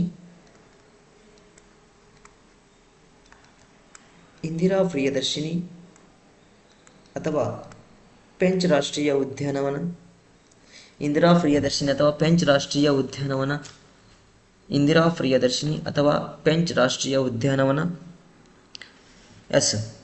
ಪ್ರಿಯದರ್ಶಿನಿ ಪೆಂಚ್ ರಾಷ್ಟ್ರೀಯ ಉದ್ಯಾನವನ. 4ನೇದಾಗಿ ಪನ್ನಾ ರಾಷ್ಟ್ರೀಯ ಉದ್ಯಾನವನ. 5ನೇದಾಗಿ ಕನ್ನಾ. ಇದು ಪಾಸಿಲ್, ಪನ್ನಾ, ಕನ್ನಾ. 6ನೇದಾಗಿ ಮಾಧವ. 7ನೇದು ಸಂಜಯ್. 8ನೇದಾಗಿ ಸಾತ್ಪುರ. 9ನೇದು ವಾನವಿಹಾರ. 10ನೇದಾಗಿ ಕುನ್ನೋ. ಪನ್ನಾ, ಕನ್ನಾ, ಕುನ್ನೋ. 11ನೇದಾಗಿ ಡೈನೋಸರ್ ಪಳವಳಿಕೆ ರಾಷ್ಟ್ರೀಯ ಉದ್ಯಾನವನ. ನೋಡಿ, ಒಟ್ಟು ಅತಿ ಹೆಚ್ಚು ರಾಷ್ಟ್ರೀಯ ಉದ್ಯಾನ ಒಳಗೊಂಡಿರ್ತಕ್ಕಂಥ ರಾಜ್ಯ ಮಧ್ಯಪ್ರದೇಶ. ಎಷ್ಟಂತ ಬಂದಾಗ 11. ಅದರಲ್ಲಿ ಪ್ರಮುಖವಾಗಿ Bandhavgarh national park, fossil national park, Pench ರಾಷ್ಟ್ರೀಯ ಉದ್ಯಾನವನ, ಪನ್ನಾ ರಾಷ್ಟ್ರೀಯ ಉದ್ಯಾನವನ, ಕನ್ನಾ ರಾಷ್ಟ್ರೀಯ ಉದ್ಯಾನವನ, ಮಾಧವ ರಾಷ್ಟ್ರೀಯ ಉದ್ಯಾನವನ, ಸಂಜಯ್ ರಾಷ್ಟ್ರೀಯ ಉದ್ಯಾನವನ, ಸಾತ್ಪುರ್ ರಾಷ್ಟ್ರೀಯ ಉದ್ಯಾನವನ, ವಾನ್ವಿಹಾರ್ ರಾಷ್ಟ್ರೀಯ ಉದ್ಯಾನವನ, ಕುನ್ನೋ ರಾಷ್ಟ್ರೀಯ ಉದ್ಯಾನವನ, ಡೈನೋಸರ್ ಪಳವಳಿಕೆ ರಾಷ್ಟ್ರೀಯ ಉದ್ಯಾನವನ ಎನ್ನುವಂಥದ್ದು. ಇಷ್ಟು 11 ರಾಷ್ಟ್ರೀಯ ಉದ್ಯಾನವನಗಳು ಎಲ್ಲಿ ಕಂಡುಬರ್ತವೆ ಅಂತ ಬಂದಾಗ ಮಧ್ಯಪ್ರದೇಶ್. ಯಾವುದು? ಮಧ್ಯಪ್ರದೇಶದಲ್ಲಿ ಕಂಡುಬರ್ತವೆ. ಮಧ್ಯಪ್ರದೇಶದ ರಾಜಧಾನಿ ಭೋಪಾಲ್. ಈ ಮಧ್ಯಪ್ರದೇಶದ ರಾಜಧಾನಿ ಆಗಿರ್ತಕ್ಕಂಥ ಭೋಪಾಲ್ನಲ್ಲಿ ರಾಷ್ಟ್ರೀಯ ಮಣ್ಣು ಸಂಶೋಧನಾ ಕೇಂದ್ರ ಕಂಡುಬರ್ತದೆ. ನೋಡ್ರಿ, ರಾಷ್ಟ್ರೀಯ ಮಣ್ಣು ಸಂಶೋಧನಾ ಕೇಂದ್ರ ಎನ್ನುವಂಥದ್ದು ಸಹ ಭೋಪಾಲ್ನಲ್ಲಿ ಕಂಡುಬರ್ತಾ ಹೋಗ್ತದೆ. ಅಷ್ಟಲ್ಲದೆ ಭೋಪಾಲ್ ಗ್ಯಾಸ್ ಟ್ರಾಜಿಡಿ, ಭೋಪಾಲ್ ಅನಿಲ ದುರಂತ ಎನ್ನುವಂಥದ್ದು 1984 ಡಿಸೆಂಬರ್ 5ನೇ ತಾರೀಕಿನಂದು ಏನಾಗ್ತದೆ, ಭೋಪಾಲ್ ಅನಿಲ ದುರಂತ ಎನ್ನುವಂಥದ್ದು ಸಹ ಸಂಭವಿಸ್ತದೆ ಅಂತಕ್ಕಂಥದ್ದನ್ನು ನಾವು ಚರ್ಚೆ ಮಾಡುವಂಥ ವಿಚಾರ. ನೆಕ್ಸ್ಟ್, ಇದಾದ ನಂತರ ಕರ್ನಾಟಕದಲ್ಲಿ ಇರ್ತಕ್ಕಂಥ ರಾಷ್ಟ್ರೀಯ ಉದ್ಯಾನವನಗಳ ಸಂಖ್ಯೆ 05. How much? ಕರ್ನಾಟಕದಲ್ಲಿರ್ತಕ್ಕಂಥ ರಾಷ್ಟ್ರೀಯ ಉದ್ಯಾನವನ ಸಂಖ್ಯೆ 5 ರಾಷ್ಟ್ರೀಯ ಉದ್ಯಾನವನಗಳು ಕಂಡುಬರ್ತವ್ರಿ. ಅದರಲ್ಲಿ ಪ್ರಮುಖವಾಗಿ ಅಣಸಿ ಅಥವಾ ಅಂಶಿ ರಾಷ್ಟ್ರೀಯ ಉದ್ಯಾನವನ, ಬಂಡೀಪುರ ರಾಷ್ಟ್ರೀಯ ಉದ್ಯಾನವನ ಆಗಿರ್ಬೋದು. ಅದಾದ ನಂತರ ಬನ್ನೇರುಘಟ್ಟ ರಾಷ್ಟ್ರೀಯ ಉದ್ಯಾನವನ ಆಗಿರ್ಬೋದು. ಅದಾದ ನಂತರ ಕುದುರೆಮುಖ ರಾಷ್ಟ್ರೀಯ ಉದ್ಯಾನವನ. ಸೊ ಕೊನೆಯದಾಗಿ ನಾಗರಹೊಳೆ ರಾಷ್ಟ್ರೀಯ ಉದ್ಯಾನವನ. ಇವು ಕರ್ನಾಟಕದಲ್ಲಿ ಇರತಕ್ಕಂಥ 5 ರಾಷ್ಟ್ರೀಯ ಉದ್ಯಾನವನ. ನೋಡ್ರಿ, ಕರ್ನಾಟಕದಲ್ಲಿ 5 ರಾಷ್ಟ್ರೀಯ ಉದ್ಯಾನವನಗಳಿವೆ. ಹೌದು, ಸರಿ. ಅಷ್ಟಲ್ಲದೆ ಕರ್ನಾಟಕದಲ್ಲಿ 5 ಹುಲಿಧಾಮಗಳಿವೆ. ಟೈಗರ್ ಸ್ಯಾಂಚುರಿ ಅಥವಾ ಹುಲಿಧಾಮಗಳು, ಟೈಗರ್ ರಿಸರ್ವ್ ಅಂತಕ್ಕಂಥದ್ದು 5 ಹುಲಿಧಾಮಗಳು, 5 ರಾಷ್ಟ್ರೀಯ ಉದ್ಯಾನವನ ಇವೆ. ನೆಕ್ಸ್ಟ್ ಇಲ್ಲಿ ಚರ್ಚೆ ಮಾಡ್ತಕ್ಕಂಥ ವಿಚಾರ ಅಣಸಿ ರಾಷ್ಟ್ರೀಯ ಉದ್ಯಾನದ ಬಗ್ಗೆ ನಾವು ಚರ್ಚೆ ಮಾಡೋಣ. ಮೇಜರಾಗಿ ಕರ್ನಾಟಕದ ಇದ್ದುಕೊಂಡು ನಾವು ಕರ್ನಾಟಕದ ಇರ್ತಕ್ಕಂಥ ಕೆಲವು ಇಂಪಾರ್ಟೆಂಟ್ ವಿಷಯಗಳನ್ನು ತಿಳ್ಕೊಬೇಕಾಗ್ತದೆ. ಇವೆಲ್ಲ ನೋಡ್ರಿ, ಕರ್ನಾಟಕದ ಪ್ರಚಲಿತ ಘಟನೆಗಳಿರ್ಬೋದು, ಕರ್ನಾಟಕದ ಜಿಯೋಗ್ರಫಿ, ಕರ್ನಾಟಕದ ಇತಿಹಾಸ, KS ಎಕ್ಸಾಮಲ್ಲಿ ತುಂಬ ಪ್ರಶ್ನೆಗಳು ಬರ್ತಕ್ಕಂಥ ವಿಚಾರ. ಇಲ್ಲಿ ಅಣಸಿ ಅಥವಾ ಅಂಶಿ ರಾಷ್ಟ್ರೀಯ ಉದ್ಯಾನವನ, ಇದನ್ನು ದಾಂಡೇಲಿ ಅಥವಾ ಕಾಳಿ ಹುಲಿ ಸಂರಕ್ಷಿತ ತಾಣ ಅಂತೂ ಸಹ ನಾವು ಕರಿತಾ ಹೋಗ್ತಾರೆ. ಇಲ್ಲಿ ಪ್ರಮುಖವಾಗಿ ಈ ಅಣಸಿ ರಾಷ್ಟ್ರೀಯ ಉದ್ಯಾನ ಅಥವಾ ಅಂಶಿ ರಾಷ್ಟ್ರೀಯ ಉದ್ಯಾನವನವನ್ನು 2015ರಲ್ಲಿ ಕಾಳಿ ಟೈಗರ್ ರಿಸರ್ವ್ ಎಂದು ಹೆಸರಿಸಲಾಗಿದೆ. ನೋಡ್ರಿ, ಈ ಮುಂಚೆ ಇದು ರಾಷ್ಟ್ರೀಯ ಉದ್ಯಾನವನವಾಗಿತ್ತು. ಪ್ರಸ್ತುತ ರಾಷ್ಟ್ರೀಯ ಉದ್ಯಾನವನವೂ ಹೌದು, ದಾಂಡೇಲಿ ಅಥವಾ ಕಾಳಿ ಹುಲಿ ಸಂರಕ್ಷಿತ ತಾಣವೂ ಹೌದು. ಹುಲಿ ಸಂರಕ್ಷಿತ ತಾಣವನ್ನಾಗಿ ಘೋಷಣೆ ಮಾಡಿದ ವರ್ಷ 2015ರಲ್ಲಿ. ಈ ಅಂಶಿ ರಾಷ್ಟ್ರೀಯ ಉದ್ಯಾನವನ ಉತ್ತರ ಕನ್ನಡ ಜಿಲ್ಲೆಯಲ್ಲಿ ಕಂಡು ಬರ್ತಾ ಹೋಗ್ತದೆ. ಉತ್ತರ ಕನ್ನಡ ಜಿಲ್ಲೆಯಲ್ಲಿ ಬರತಕ್ಕಂಥ ಈ ರಾಷ್ಟ್ರೀಯ ಉದ್ಯಾನವನ ಇದು ದಟ್ಟ ಅರಣ್ಯದಲ್ಲಿ ಆವರಿಸುವ ಸುಮಾರು 1300 ಚದರ ಕಿಲೋಮೀಟರ್ ಪ್ರದೇಶವನ್ನು ಒಳಗೊಂಡಿದೆ. ಒಟ್ಟಾರೆಯಾಗಿ ಭಾರತದಲ್ಲಿ 106 ರಾಷ್ಟ್ರೀಯ ಉದ್ಯಾನವನಗಳು ಒಳಗೊಂಡಿರ್ತಕ್ಕಂತಹ ಒಂದು ಒಟ್ಟು ಭೂಪ್ರದೇಶ ಅಂತ ಬಂದಾಗ 44,402.95 ಚದರ ಕಿಲೋಮೀಟರ್. ಅದರಲ್ಲಿ ಕರ್ನಾಟಕದಲ್ಲಿ ಅಂಶಿ ರಾಷ್ಟ್ರೀಯ ಉದ್ಯಾನವನ ಒಳಗೊಂಡಿರ್ತಕ್ಕಂಥದ್ದು ಸುಮಾರು 1,300 ಚದರ ಕಿಲೋಮೀಟರ್ ಪ್ರದೇಶವನ್ನು ಒಳಗೊಂಡಿದೆ. ಈ ಉದ್ಯಾನವನವು ದಾಂಡೇಲಿ ವನ್ಯ ಅಭಯಾರಣ್ಯಕ್ಕೆ ಹೊಂದಿಕೊಂಡಿದೆ. ಸೊ ಆದ್ದರಿಂದ ಇದನ್ನ ದಾಂಡೇಲಿ ಹುಲಿ ಸಂರಕ್ಷಿತ ಪ್ರದೇಶ ಎಂದು 2007ರಲ್ಲಿ ಘೋಷಿಸಲಾಯಿತು ಎನ್ನುವಂಥದ್ದನ್ನು ನೋಡ್ತಾ ಹೋಗ್ತೀವಿ. ಈ ಅಂಶಿ ಅಥವಾ ಅಂಶಿ ರಾಷ್ಟ್ರೀಯ ಉದ್ಯಾನವನದ ಒಳಗಡೆ ಕಾಳಿ ಟೈಗರ್ ರಿಸರ್ವ್ ಇದೆ. ಅಷ್ಟಲ್ಲದೆ ದಾಂಡೇಲಿ ವನ್ಯಜೀವಿ ಅಭಯಾರಣ್ಯವು ಸಹ ಈ ಒಂದು ರಾಷ್ಟ್ರೀಯ ಉದ್ಯಾನವನದಲ್ಲಿ ಕಂಡುಬರ್ತಕ್ಕಂಥದ್ದರಿಂದ ಸೊ ಇದನ್ನ 2007ರಲ್ಲಿ ಅಂಶಿ ದಾಂಡೇಲಿ ಹುಲಿ ಸಂರಕ್ಷಿತ ಪ್ರದೇಶವೆಂದು ಘೋಷಣೆ ಮಾಡಲಾಯಿತು ಎನ್ನುವಂಥದ್ದನ್ನು ನೋಡ್ತಾ ಹೋಗ್ತೀವಿ. ಈ ಅಂಶಿ ರಾಷ್ಟ್ರೀಯ ಉದ್ಯಾನವನದಲ್ಲಿ ಪ್ರಮುಖವಾಗಿರ್ತಕ್ಕಂತಹ ಪ್ರಾಣಿಗಳಂತ ಬಂದಾಗ ರಾಯಲ್ ಬೆಂಗಾಲ್ ಟೈಗರ್, ಜಿಂಕೆ, ಕಾಡು ಹಂದಿಗಳು, ಕಪ್ಪು ಪ್ಯಾಂಥರ್ಸ್ ಇತ್ಯಾದಿ ಇತರೆ ಪ್ರಾಣಿಗಳು ಈ ಒಂದು ರಾಷ್ಟ್ರೀಯ ಉದ್ಯಾನವನದಲ್ಲಿ ಕಂಡುಬರ್ತವೆ. ಆದರೆ ಮೇಜರ್ ಆಗಿ ಕಂಡುಬರ್ತಕ್ಕಂಥದ್ದು ರಾಯಲ್ ಬೆಂಗಾಲ್ ಟೈಗರ್ಸ್ ಮತ್ತು ಜಿಂಕೆ, ಕಾಡು ಹಂದಿ ಮತ್ತು ಕಪ್ಪು ಪ್ಯಾಂಥರ್ ಇಲ್ಲಿ ಪ್ರಮುಖವಾಗಿ ಕಂಡುಬರ್ತಕ್ಕಂತಹ ಪ್ರಾಣಿಗಳು ಎನ್ನುವಂಥದ್ದು ನಾವು ಚರ್ಚೆ ಎನ್ನುವಂಥದ್ದು ಇಲ್ಲಿ ನಮಗೆ ಗೊತ್ತಿರತಕ್ಕಂತಹ ವಿಚಾರ. ಸೊ ಮುಂದಿನ ರಾಷ್ಟ್ರೀಯ ಉದ್ಯಾನವನ ಬಂಡೀಪುರ ರಾಷ್ಟ್ರೀಯ ಉದ್ಯಾನವನ. ನೋಡ್ರಿ, ಈ ಬಂಡೀಪುರ ರಾಷ್ಟ್ರೀಯ ಉದ್ಯಾನವನ ಅಂತಕ್ಕಂಥದ್ದು ಕರ್ನಾಟಕದಲ್ಲಿ ಕಂಡುಬರ್ತಕ್ಕಂಥ ಎರಡನೇ ಪ್ರಮುಖ ರಾಷ್ಟ್ರೀಯ ಉದ್ಯಾನವನ ಆಗಿದ್ದು, ಇದು ದಕ್ಷಿಣ ಭಾರತದಲ್ಲಿ ಹುಲಿಯನ್ನು ಗುರುತಿಸಲು ಬಂಡೀಪುರ ಅತ್ಯುತ್ತಮ ಸ್ಥಳವಾಗಿದೆ. ಸೊ ಇಲ್ಲಿ ಅತಿ ಹೆಚ್ಚು ಈ ಒಂದು ಬಂಡೀಪುರ ರಾಷ್ಟ್ರೀಯ ಉದ್ಯಾನವನ ಸಹ ಯಾವೊಂದು ಪ್ರಾಣಿಗಳಿಗೆ ಪ್ರಸಿದ್ಧಿಯಾಗಿದೆ ಅಂತ ಬಂದಾಗ ಇದು ಸಹ ಪ್ರಮುಖವಾಗಿ ಮೇಜರ್ ಆಗಿ ಹುಲಿಗಳಿಗೆ ಪ್ರಸಿದ್ಧಿಯಾಗಿದೆ.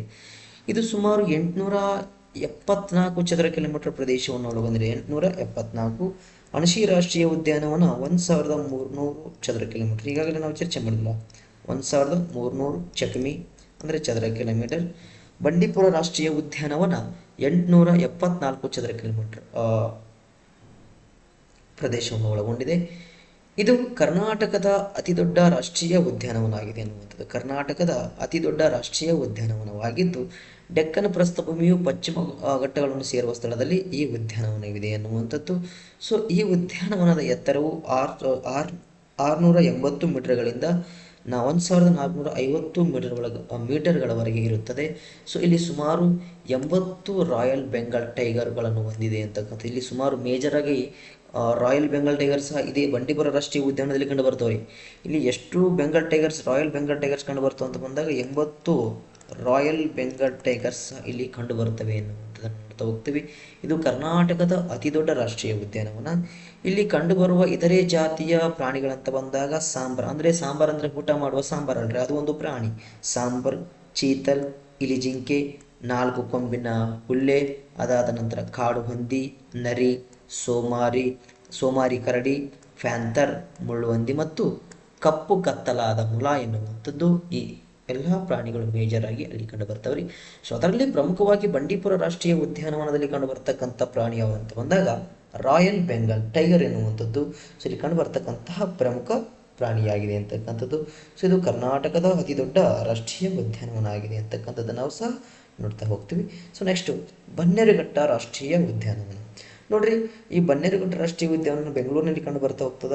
ಸೊ ಇದನ್ನ 1978ರಲ್ಲಿ ಸ್ಥಾಪನೆಯನ್ನ ಮಾಡಲಾಗಿರ್ತದ್ರಿ. 1978ರಲ್ಲಿ ಸ್ಥಾಪಿತವಾದ ಬನ್ನೇರುಘಟ್ಟವು ಕರ್ನಾಟಕದ ಚಿಕ್ಕ ರಾಷ್ಟ್ರೀಯ ಉದ್ಯಾನವನವಾಗಿದೆ. ಅತಿ ದೊಡ್ಡ ರಾಷ್ಟ್ರೀಯ ಉದ್ಯಾನವನ ಬಂಡೀಪುರ. ಸೊ ಅತಿ ಚಿಕ್ಕ ರಾಷ್ಟ್ರೀಯ ಉದ್ಯಾನವನ ಬನ್ನೇರುಘಟ್ಟ. ಅತಿ ಚಿಕ್ಕ ರಾಷ್ಟ್ರೀಯ ಉದ್ಯಾನವನ ಬನ್ನೇರುಘಟ್ಟ. ಸೊ ಈ ಒಂದು ರಾಷ್ಟ್ರೀಯ ಉದ್ಯಾನವನದಲ್ಲಿ ಸಹ ಪ್ರಮುಖವಾಗಿ ರಾಯಲ್ ಬೆಂಗಾಲ್ ಹುಲಿಗಳು, ಸಿಂಹ, ಕಾಡೆಮ್ಮೆ, ಚಿರತೆ, ಕಾಡುಹಂದಿ ಮುಂತಾದ ಪ್ರಾಣಿಗಳು ಸೊ ಈ ಒಂದು ರಾಷ್ಟ್ರೀಯ ಉದ್ಯಾನದಲ್ಲಿ ಕಂಡುಬರುತ್ತಿದ್ದು, ಸೊ ಇದರ ಒಟ್ಟು ವಿಸ್ತೀರ್ಣ ಅಂತ ಬಂದಾಗ 260.57 ಚದರ ಕಿಲೋಮೀಟರ್, 260.51 ಚದರ ಕಿಲೋಮೀಟರ್. ಸೊ ಈ ಬನ್ನೇರುಘಟ್ಟ ರಾಷ್ಟ್ರೀಯ ಉದ್ಯಾನವನ ಒಳಗೊಂಡಿದೆ ಅಂತಕ್ಕಂಥದ್ದು. ಸೊ ಇಲ್ಲಿ ಪ್ರಮುಖವಾಗಿ ಪ್ರವಾಸಿ ತಾಣ ಆಗಿರ್ತಕ್ಕಂಥ ಈ ರಾಷ್ಟ್ರೀಯ ಉದ್ಯಾನವನ ಸಫಾರಿ ಪಾರ್ಕ್, ಮೃಗಾಲಯ, ಪೇಟ್ ಕಾರ್ನರ್, ಪ್ರಾಣಿ ಸಂರಕ್ಷಣಾ ಪ್ರದೇಶ, ಅಕ್ವೇರಿಸಂ, ಚಿಟ್ಟೆ ಆವರಣ. ಸೊ ಕರ್ನಾಟಕದ ಮೊದಲ ಚಿಟ್ಟೆ ಪಾರ್ಕ್ ಬನ್ನೇರುಘಟ್ಟ ರಾಷ್ಟ್ರೀಯ ಉದ್ಯಾನದಲ್ಲಿ ಕಂಡು ಬರ್ತದ್ರಿ. ಸೊ ಅಷ್ಟೇ ಆವಿನ ಮನೆಯೊಂದಿಗೆ ಈ ಉದ್ಯಾನವನವು ಜನಪ್ರಿಯವಾಗಿ ಪ್ರಸಿದ್ಧಿಯನ್ನು ಪಡೆದಿದೆ ಅಂತಕ್ಕಂಥದ್ದು ನೋಡ್ತಾ ಹೋಗ್ತೀವಿ. ಸೊ ಬಂಡೀಪುರ ರಾಷ್ಟ್ರೀಯ ಉದ್ಯಾನವನ ಕಂಡು ಬರ್ತಕ್ಕಂಥದ್ದು ಚಾಮರಾಜನಗರ. ಇದು ಬನ್ನೇರುಘಟ್ಟ ಕಂಡು ಬರ್ತಕ್ಕಂಥದ್ದು ನಾವು ಎಲ್ಲಿ ನೋಡ್ತೀವಿ ಅಂತ ಬಂದಾಗ ಬನ್ನೇರುಘಟ್ಟ ರಾಷ್ಟ್ರೀಯ ಉದ್ಯಾನ ಬೆಂಗಳೂರಿನಲ್ಲಿ ಕಂಡು ಬರ್ತದೆ ಎನ್ನುವಂಥದ್ದು ಸೊ ಗೊತ್ತಿರಬೇಕು. ಸೊ ಮುಂದಿನ ರಾಷ್ಟ್ರೀಯ ಉದ್ಯಾನವನ ಕುದುರೆಮುಖ ರಾಷ್ಟ್ರೀಯ ಉದ್ಯಾನವನ. ನೋಡ್ರಿ, ಇದು ಕುದುರೆಮುಖ ರಾಷ್ಟ್ರೀಯ ಉದ್ಯಾನವನ ಕರ್ನಾಟಕದ ದಕ್ಷಿಣ ಕನ್ನಡ ಜಿಲ್ಲೆ ಮತ್ತು ಉಡುಪಿ ಮತ್ತು ಚಿಕ್ಕಮಗಳೂರು ಜಿಲ್ಲೆಗಳ ಪಶ್ಚಿಮ ಘಟ್ಟದಲ್ಲಿದೆ ಅಂತಕ್ಕಂಥದ್ದು.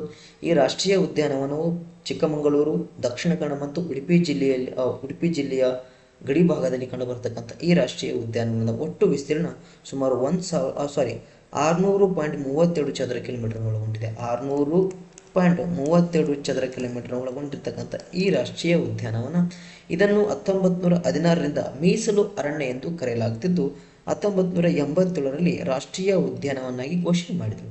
ಪ್ರಶ್ನೆ ಕೇಳ್ಬೋದು, ಕುದುರೆಮುಖ ರಾಷ್ಟ್ರೀಯ ಉದ್ಯಾನವನವನ್ನು ರಾಷ್ಟ್ರೀಯ ಉದ್ಯಾನವನ್ನಾಗಿ ಘೋಷಿಸಿದ ವರ್ಷ ಯಾವಾಗ ಅಂತ ಕೇಳಿದ್ರೆ 1987ರಂದು ಇದನ್ನ ರಾಷ್ಟ್ರೀಯ ಉದ್ಯಾನವನ್ನಾಗಿ ಘೋಷಣೆ ಮಾಡಿದ್ರು ಅಂತಕ್ಕಂಥದ್ದನ್ನು ನೋಡ್ತಾ ಹೋಗ್ತೀವಿ. ಸೊ ಅಷ್ಟಲ್ಲದೆ ಈ ಉದ್ಯಾನವನವು ಕಾಫಿ ಮತ್ತು ಚಹದ ತೋಟಗಳಿಗೆ ಪ್ರಸಿದ್ಧಿಯಾಗಿದೆ ಅಂತಕ್ಕಂಥದ್ದು. ಕಾಫಿ ಮತ್ತು ಚಹದ ತೋಟಗಳಿಗೆ ಪ್ರಸಿದ್ಧಿಯಾಗಿರ್ತಕ್ಕಂಥ ಉದ್ಯಾನವನ ಯಾವುದು? ಕುದುರೆಮುಖ ರಾಷ್ಟ್ರೀಯ ಉದ್ಯಾನವನ ಅಂತಕ್ಕಂಥದ್ದನ್ನು ನೋಡ್ತಾ ಹೋಗ್ತೀವಿ. ಸೊ ಇದರ ಅಷ್ಟು ವಿಸ್ತೀರ್ಣ ಅಂತ ಬಂದಾಗ 600.32 ಚದರ ಕಿಲೋಮೀಟರ್ ಅಂತಕ್ಕಂಥದ್ದು. ಸೊ ಮತ್ತೊಂದು ನಾಗರಹೊಳೆ ರಾಷ್ಟ್ರೀಯ ಉದ್ಯಾನವನ. ನೋಡಿ ಆದ್ಮೇಲೆ ಈ ನಾಗರಹೊಳೆ ರಾಷ್ಟ್ರೀಯ ಉದ್ಯಾನವನ ಅಂತಕ್ಕಂಥದ್ದು ಕೊಡಗು ಮತ್ತು ಮೈಸೂರು ಜಿಲ್ಲೆಗಳ ಗಡಿ ಭಾಗದಲ್ಲಿ ಕಂಡುಬರತಕ್ಕಂಥ ಈ ರಾಷ್ಟ್ರೀಯ ಉದ್ಯಾನವನವನ್ನು ರಾಜೀವ್ ಗಾಂಧಿ ರಾಷ್ಟ್ರೀಯ ಉದ್ಯಾನವನ ಎಂದು ಕರೆಯಲಾಗುತ್ತದೆ. ಸೊ 1988ರಲ್ಲಿ ಇದನ್ನು ರಾಷ್ಟ್ರೀಯ ಉದ್ಯಾನವನವೆಂದು ಘೋಷಿಸಲಾಯಿತು ಮತ್ತು 1999ರಲ್ಲಿ ಇದನ್ನು ಹುಲಿ ಸಂರಕ್ಷಿತ ಪ್ರದೇಶವೆಂದು ಘೋಷಿಸಲಾಯಿತು. ಇದನ್ನು ನೋಡ್ರಿ, ರಾಷ್ಟ್ರೀಯ ಉದ್ಯಾನವನ ಎಂದು ಘೋಷಣೆ ಮಾಡಿರ್ತಕ್ಕಂಥ ವರ್ಷ 1988, ಹುಲಿ ಧಾಮವನ್ನಾಗಿ ಘೋಷಿಸತಕ್ಕಂಥ ವರ್ಷ, ಹುಲಿ ರಿಸರ್ವ್ ಪ್ರದೇಶವಾಗಿ ಘೋಷಣೆ ಮಾಡಿರ್ತಕ್ಕಂಥ ವರ್ಷ 1991ರಲ್ಲಿ ಘೋಷಣೆ ಮಾಡಿದ್ದು. ಈ ನಾಗರಹೊಳೆ ರಾಷ್ಟ್ರೀಯ ಉದ್ಯಾನವನವು ನೀಲಗಿರಿ ಜೀವ ಮೀಸಲು ಪ್ರದೇಶದ ಒಂದು ಭಾಗವಾಗಿದೆ. ಈ ನೀಲಗಿರಿ ಜೀವಗೋಳ ಮೀಸಲು ಪ್ರದೇಶ ಭಾರತದ ಮೊದಲ ಜೀವಗೋಳ ಮೀಸಲು ಪ್ರದೇಶವಾಗಿದ್ದು ಇದನ್ನ 1985ರಲ್ಲಿ ಮೀಸಲು ಪ್ರದೇಶವನ್ನಾಗಿ ಘೋಷಣೆ ಮಾಡ್ತಾರೆ. ನೀಲಗಿರಿ ಜೀವಗೋಳ ಮೀಸಲು ಪ್ರದೇಶ. ಈ ನೀಲಗಿರಿ ಜೀವಗೋಳ ಮೀಸಲು ಪ್ರದೇಶ ಕರ್ನಾಟಕ, ಕೇರಳ ಮತ್ತು ತಮಿಳುನಾಡಿನೊಂದಿಗೆ ಗಡಿಯನ್ನು ಹಂಚಿಕೊಂಡಿದೆ ಎನ್ನುವಂಥದ್ದನ್ನು ನೋಡುತ್ತಾ ಹೋಗ್ತೀವಿ. ಸೊ ಇದರ ಒಂದು ಭಾಗ ನೀಲಗಿರಿ ಜೀವಗೋಳ ಮೀಸಲು ಧಾಮದ ಒಂದು ಭಾಗ ನಾಗರಹೊಳೆ ರಾಷ್ಟ್ರೀಯ ಉದ್ಯಾನವನ ಎನ್ನುವಂಥದ್ದು ನಮಗೆ ಗೊತ್ತಾಗ್ತಾ ಹೋಗಬೇಕು. ಸೊ ಅದಾದ ನಂತರ ಈ ಉದ್ಯಾನವನದ ಒಟ್ಟು ಪ್ರದೇಶವು ಸುಮಾರು 642.39 ಚದರ ಕಿಲೋಮೀಟರ್ ಒಳಗೊಂಡಿದೆ. 642.39 ಚದರ ಕಿಲೋಮೀಟರ್ ಒಳಗೊಂಡಿರ್ತಕ್ಕಂಥ ಈ ರಾಷ್ಟ್ರೀಯ ಉದ್ಯಾನವನ ಬಂಡೀಪುರ ಹುಲಿ ಸಂರಕ್ಷಿತ ಪ್ರದೇಶದ ವಾಯುವ್ಯ ಭಾಗಕ್ಕೆ ನೆಲೆಗೊಂಡಿದೆ ಅಂತಕ್ಕಂಥದ್ದು. ಸೊ ಇದರ ಬಗ್ಗೆ ನೋಡ್ತಾ ಹೋದಾಗ ಈ ನಾಗರಹೊಳೆ ರಾಷ್ಟ್ರೀಯ ಉದ್ಯಾನವನದಲ್ಲಿ ಕೊಡಗು ಮತ್ತು ಮೈಸೂರು ಜಿಲ್ಲೆಗಳ ಗಡಿಯಾಗಿ ಕಂಡು ಬರ್ತಾ ಹೋಗ್ತದೆ. ಇದನ್ನು 1988ರಲ್ಲಿ ರಾಷ್ಟ್ರೀಯ ಉದ್ಯಾನವನ್ನಾಗಿ ಘೋಷಣೆ ಮಾಡಲಾಗಿದ್ದು 1999ರಲ್ಲಿ ಇದನ್ನು ಹುಲಿ ಸಂರಕ್ಷಿತ ಪ್ರದೇಶ ಎಂದು ಘೋಷಣೆ ಮಾಡಲಾಗಿದೆ. ಇದರ ಒಟ್ಟು ವಿಸ್ತೀರ್ಣ 642.39 ಎನ್ನುವಂತಕ್ಕಂಥದ್ದು. ಸೊ ಅಷ್ಟಲ್ಲದೆ ಈ ನಾಗರಹೊಳೆ ರಾಷ್ಟ್ರೀಯ ಉದ್ಯಾನವನದ ಮುಂದುವರೆದ ವಿಷಯಗಳಂತ ಬಂದಾಗ ಈ ಉದ್ಯಾನವನವು ಶ್ರೀಮಂತ ಕಾಡುಗಳ ಕವರ್ ಮತ್ತು ಗೌರ್ ಹುಲಿಗಳು, 4 ಕೊಂಬಿನ ಹುಲ್ಲೆ, ಆನೆಗಳು, ಇನ್ನೂ ಅನೇಕ ಮಾಂಸಾಹಾರಿ ಪ್ರಾಣಿಗಳಿಗೆ ಈ ಪ್ರದೇಶ ನೆಲೆಗೊಂಡಿದ್ದು, ನಾಗರಹೊಳೆ ರಾಷ್ಟ್ರೀಯ ಉದ್ಯಾನವನವನ್ನು ರಾಜೀವ್ ಗಾಂಧಿ ರಾಷ್ಟ್ರೀಯ ಉದ್ಯಾನವನ ಎಂದು ಕರೆಯುತ್ತಾರೆ ಅಂತಕ್ಕಂಥದ್ದನ್ನು ನೋಡ್ತಾ ಹೋಗ್ತೀವಿ. ರಾಜೀವ್ ಗಾಂಧಿ ಅಥವಾ ಒರಂಗ್ ರಾಷ್ಟ್ರೀಯ ಉದ್ಯಾನವನ ಇಸ್ ಫ್ರಮ್ ಅಸ್ಸಾಂ. ಅಲ್ಲಿ ಸಹ ರಾಜೀವ್ ಗಾಂಧಿ ಅಂತಲೇ ಕರಿತಾ ಹೋಗ್ತಾರೆ ಒರಂಗ್ ರಾಷ್ಟ್ರೀಯ ಉದ್ಯಾನವನ. ಸೊ ಅದೇ ತರನಾಗಿ ನಾಗರಹೊಳೆ ರಾಷ್ಟ್ರೀಯ ಉದ್ಯಾನವನವನ್ನು ರಾಜೀವ್ ಗಾಂಧಿ ರಾಷ್ಟ್ರೀಯ ಉದ್ಯಾನವನ ಎಂದು ಸಹ ಕರಿತಾ ಹೋಗ್ತಾರೆ.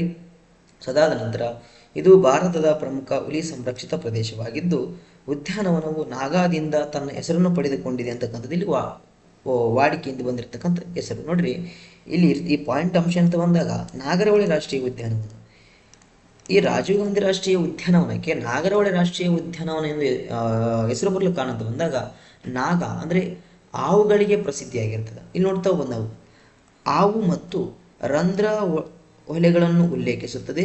ಅಂದರೆ ಹಾವುಗಳಿಗೆ ಪ್ರಸಿದ್ಧಿಯಾಗಿದ್ದರಿಂದ ನಾಗ ಎನ್ನುವಂತಹ ಪದದಿಂದ ಹಾವುಗಳಿಂದ ಈ ಒಂದು ರಾಷ್ಟ್ರೀಯ ಉದ್ಯಾನವನಕ್ಕೆ ಏನಾಯಿತು, ನಾಗರಹೊಳೆ ರಾಷ್ಟ್ರೀಯ ಉದ್ಯಾನವನ ಅಂತೇಳಿ ಹೆಸರು ಬಂತು ಎನ್ನುವಂಥ ನಾವು ನೋಡ್ತಾ ಹೋಗ್ತೀವಿ.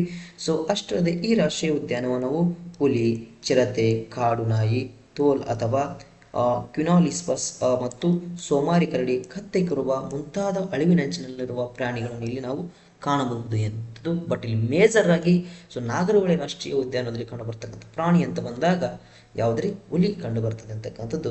ನಾಗರಹೊಳೆ ರಾಷ್ಟ್ರೀಯ ಉದ್ಯಾನವನ ಇಲ್ಲಿ ಯಾವ ಜಿಲ್ಲೆ ಗಡಿ ಅಂತ ಬಂದಾಗ ಮೈಸೂರು ಮತ್ತು ಕೊಡಗು. ಕುದುರೆಮುಖ ದಕ್ಷಿಣ ಕನ್ನಡ, ಉಡುಪಿ ಮತ್ತು ಚಿಕ್ಕಮಗಳೂರು ಜಿಲ್ಲೆಗಳ ಪಶ್ಚಿಮ ಘಟ್ಟದಲ್ಲಿ ಕಂಡುಬರ್ತದ್ರಿ. ಬನ್ನೇರುಘಟ್ಟ ರಾಷ್ಟ್ರೀಯ ಉದ್ಯಾನವನ ಬೆಂಗಳೂರಿನಲ್ಲಿ ಕಂಡುಬರ್ತದ್ರಿ. ಬಂಡೀಪುರ ರಾಷ್ಟ್ರೀಯ ಉದ್ಯಾನವನ ಚಾಮರಾಜನಗರ. ಅಂಶಿ ಅಥವಾ ಅಣಸಿ ರಾಷ್ಟ್ರೀಯ ಉದ್ಯಾನವನ ಎನ್ನುವಂಥದ್ದು ಇಲ್ಲಿ ಕಂಡುಬರ್ತದ್ರಿ ಉತ್ತರ ಕನ್ನಡ ಜಿಲ್ಲೆಯಲ್ಲಿ ಕಂಡು ಬರ್ತಾ ಹೋಗ್ತದೆ ಅಂತಕ್ಕಂಥದ್ದನ್ನು ನೋಡ್ತಾ ಹೋಗ್ತೀವಿ. ಸೊ ಭಾರತದಲ್ಲಿರ್ತಕ್ಕಂಥ ಒಟ್ಟು ರಾಷ್ಟ್ರೀಯ ಉದ್ಯಾನಗಳ ಸಂಖ್ಯೆ 106, ಒಟ್ಟು ಭೂಪ್ರದೇಶದ 44,402.95 ಚದರ ಕಿಲೋಮೀಟರ್. ಗರಿಷ್ಠ ರಾಷ್ಟ್ರೀಯ ಉದ್ಯಾನಗಳು ಹೊಂದಿರತಕ್ಕಂಥ ರಾಜ್ಯ ಮಧ್ಯಪ್ರದೇಶ್. 11 ರಾಷ್ಟ್ರೀಯ ಉದ್ಯಾನಗಳ ಬಗ್ಗೆ ನಾನು ಇಲ್ಲಿ ನಿಮಗೆ ಈಗಾಗಲೇ ಚರ್ಚೆ ಮಾಡಿದ್ದೀನಿ. ಅತಿ ದೊಡ್ಡ ರಾಷ್ಟ್ರೀಯ ಉದ್ಯಾನವನ ಅಂತಕ್ಕಂಥದ್ದು ಎಮಿಸ್ ರಾಷ್ಟ್ರೀಯ ಉದ್ಯಾನ ಅಂತಕ್ಕಂಥದ್ದು ಸಹ ನಾನು ಚರ್ಚೆ ಮಾಡಿದ್ದೀನಿ. ಸೊ ಅಷ್ಟಲ್ಲದೆ ರಾಷ್ಟ್ರೀಯ ಉದ್ಯಾನವನ 106ನೇ ರಾಷ್ಟ್ರೀಯ ಉದ್ಯಾನವನ ರೈಮೋನಾ ರಾಷ್ಟ್ರೀಯ ಉದ್ಯಾನ ಆಗಿರ್ತಕ್ಕಂಥದ್ದು. ಸೊ ನೋಡ್ರಿ, ಇಂಪಾರ್ಟೆಂಟ್ ಆಗಿ UPSC ಬಂದಿರತಕ್ಕಂಥ ಪ್ರಶ್ನೆ, ರಾಷ್ಟ್ರೀಯ ಉದ್ಯಾನವನದ ಅಧಿಸೂಚನೆ ಹೊರಡಿಸೋರು ಯಾರು ಎನ್ನುವಂಥದ್ದು ಹೇಳಿಕೆಯ ಮೇಲೆ ಪ್ರಶ್ನೆ ಬಂದಿರ್ತದೆ. ಸೊ ಇದನ್ನು ಸ್ವಲ್ಪ ಕ್ಲಾರಿಟಿಯಿಂದ ನೋಡ್ರಿ. 1972ರ ವನ್ಯಜೀವಿ ಸಂರಕ್ಷಣೆ ಕಾಯ್ದೆಯ ಅನ್ವಯ ಸೆಕ್ಷನ್ 35 ಅಡಿಯಲ್ಲಿ ಇದನ್ನು ರಾಷ್ಟ್ರೀಯ ಉದ್ಯಾನವನ್ನಾಗಿ ಘೋಷಣೆ ಮಾಡುವ ಅಧಿಕಾರ ಯಾರಿಗಿದೆ ಅಂತ ಬಂದಾಗ ಕೇಂದ್ರ ಸರ್ಕಾರಕ್ಕೆ. ಸೊ ಆತ್ಮೀಯರೇ, ಇಲ್ಲಿಯವರೆಗೆ ಚರ್ಚೆ ಮಾಡಿರ್ತಕ್ಕಂಥ ಈ ಒಂದು ಪ್ರಶ್ನೆ RPF ಶಿಫ್ಟ್ ಟು ಫೆಬ್ರವರಿ 12ನೇ ತಾರೀಕು 2019 ನೀಡಿರ್ತಕ್ಕಂತಹ ಪೇಪರಲ್ಲಿ ಬಂದಿರತಕ್ಕಂಥ ಓಲ್ಡ್ ಕ್ವಶನ್ ಪೇಪರ್ ಇರ್ತಕ್ಕಂಥ ಪ್ರಶ್ನೆ. ಈ ಒಂದು ಪ್ರಶ್ನೆಯನ್ನು ನಾನು ಇಲ್ಲಿಯವರೆಗೆ ಚರ್ಚೆ ಮಾಡಿದ್ದೇನೆ. ಸೊ ಇದೇ ಥರ ನಾನು RPF ಎಕ್ಸಾಮ್ಗೆ ಸಂಬಂಧಪಟ್ಟ ಹಾಗೆ ಹಲವಾರು ಕೇಂದ್ರ ಸರ್ಕಾರ ಮತ್ತು ರಾಜ್ಯ ಸರ್ಕಾರದ ಹುದ್ದೆಗಳಿಗೆ ಪರೀಕ್ಷೆಗಳಿಗೆ ಸಂಬಂಧಪಟ್ಟಿರ್ತಕ್ಕಂತಹ ಆ ಒಂದು ವಿಷಯಕ್ಕೆ ಅನುಗುಣವಾಗಿ ನಾನು ಈ ಒಂದು ನನ್ನ ಯೂಟ್ಯೂಬ್ ಚಾನಲ್ ತರಗತಿಯನ್ನು ನಿರಂತರವಾಗಿ ಮುಂದುವರಿಸ್ತಾ ಹೋಗ್ತೀನಿ. ಸೊ ಈ ಒಂದು ಸೆಷನ್ ನಿಮಗೇನಾದರೂ ಇಷ್ಟ ಆಗಿದರೆ ಲೈಕ್ ಮಾಡಿ, ಶೇರ್ ಮಾಡಿ, ಸಬ್ಸ್ಕ್ರೈಬ್ ಮಾಡಿ. ಸೊ ಅಷ್ಟಲ್ಲದೆ ನಿಮ್ಮ ಸ್ನೇಹಿತರಿಗೆ ಸಹ Appu study competitive world YouTube ಚಾನಲನ್ನು ಶೇರ್ ಮಾಡಿ ಅಂತ ಹೇಳ್ತಾ, ಸೊ ಸಿಗೋಣ ಮುಂದಿನ ತರಗತಿಯಲ್ಲಿ. Have a nice day. ಎಲ್ರಿಗೂ ಒಳ್ಳೆಯದಾಗಲಿ. God bless you. Thank you.